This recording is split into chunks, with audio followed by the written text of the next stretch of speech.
Discuss कर रहे हैं, दिस इज कैपिटलाइजेशन, पूंजीकरण।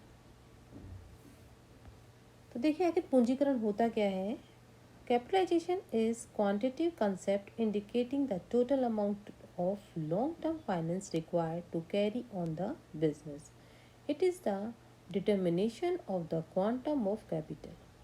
It involves the issue of equity share, preference share, and long term loans to raise the total amount of funds required.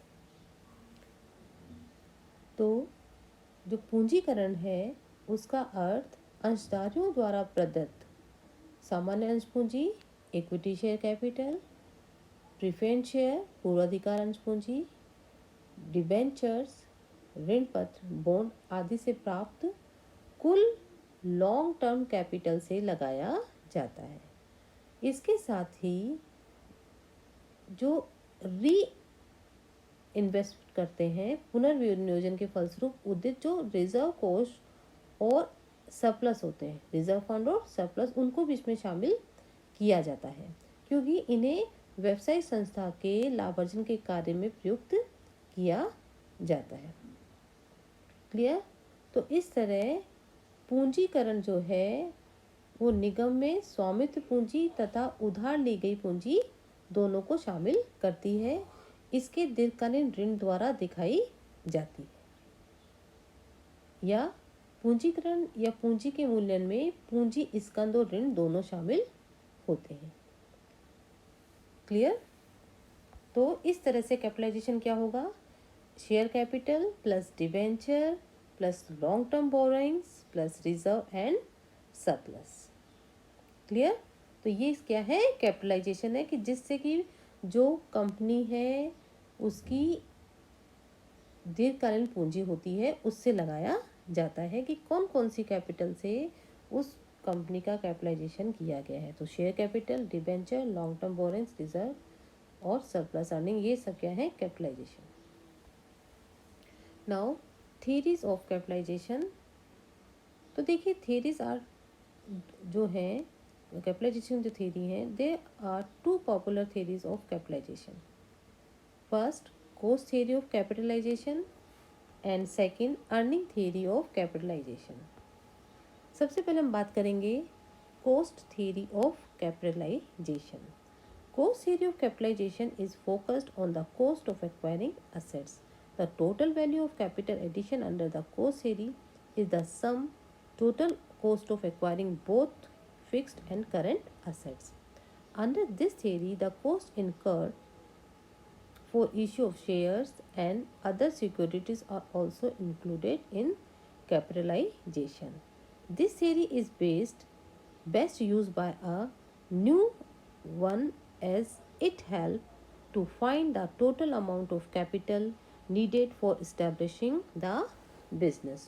जो coast theory of capitalisation है, लागत जो सिद्धांत है, ये नवीन उद्योगों की स्थापना के समय जो प्रवर्तन व्यय और संगठन व्यय, साथ ही स्थायी संपत्तियों पर व्यय, कार्यशील पूंजी तथा व्यवसाय की स्थापना के व्यय आदि होते हैं जो उद्योग की कोस्ट है। इट मीन्स जब नई कंपनी की स्थापना होती है तो उसमें जो व्यय करने पड़ते हैं उन्हीं व्यय को ध्यान में रखकर जब कैपिटलाइजेशन किया जाता है तो इसे क्या कहते हैं, theory, cost theory of capitalisation कहते हैं।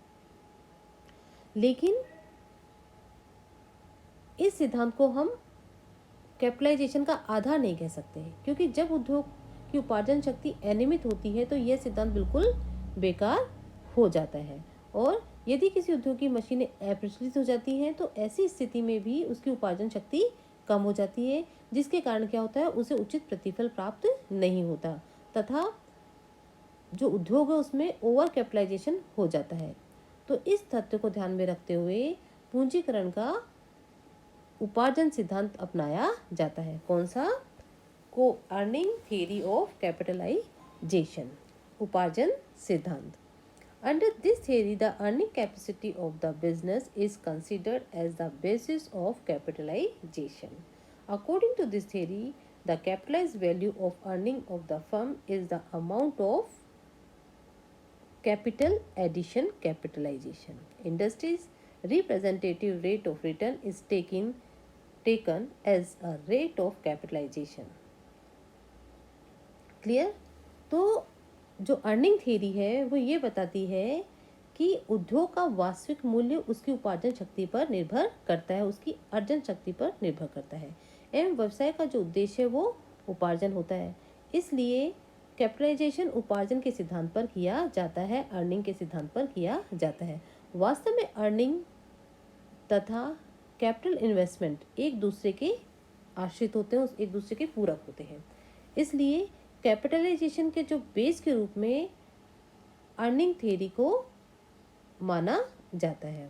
और जब नवीन उद्योग की स्थिति में जो कैपिटलाइजेशन की राशि है वो अर्निंग थ्योरी के आधार पर जानना कठिन होता है, जबकि जो विद्यमान उद्योग है जो अभी प्रेजेंट है उस स्थिति में यह सिद्धांत ठीक होता है।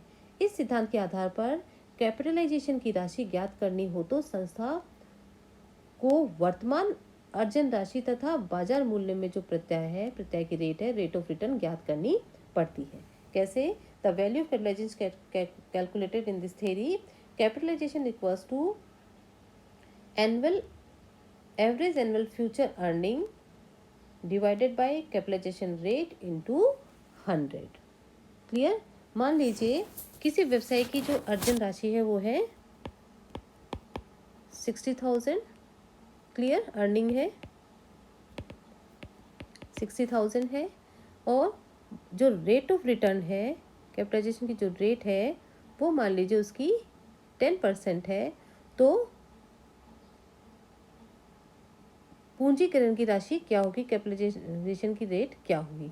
तो देखिए ये होगी 60,000 मल्टीप्लाई बाय 100 डिवाइडेड बाय 10, ये हो जाएगी 6 लाख। क्लियर? तो इस तरह से इसको कैलकुलेट किया जाता है। क्योंकि जो नवीन और विद्यमान उद्योग की जो अर्निंग है उसका आधार दो भिन्न बातों पर होती है। इस संबंध में दो तथ्य विचारणीय है। एक, यदि नवीन उद्योग का उपार्जन केवल पूंजी पर आश्रित नहीं होता वरन सामान्य मूल्य स्तर, मांग की लोच, लागत, प्रतियोगिता, सरकारी नीति तथा उसके उपार्जन को प्रभावित करते हैं। अतः जो नवीन उद्योग है उनकी दशा में उपार्जन शक्ति एवं नियमितता का पूर्वानुमान कठिन होता है। और सेकंड, उस व्यवसाय से संबंधित विभिन्न इकाइयों के उपार्जन का विश्लेषण भी इसमें निहित होता है। अतः जो कैपिटलाइजेशन की जो रेट है उसका निर्धारण करना कठिन होता है। तो उपयुक्त दोनों बातों का ध्यान में रखते हुए नवीन उद्योग की पूंजी संरचना के संबंध में लागत सिद्धांत, theory of cost, theory of capitalisation तथा विद्यमान उद्योग है उसमें थ्योरी ऑफ या अर्निंग थ्योरी ऑफ कैपिटलाइजेशन अधिक महत्व होते हैं। तो क्या हो गए, जो नया जो उद्योग है उसके लिए कॉस्ट थ्योरी ऑफ कैपिटलाइजेशन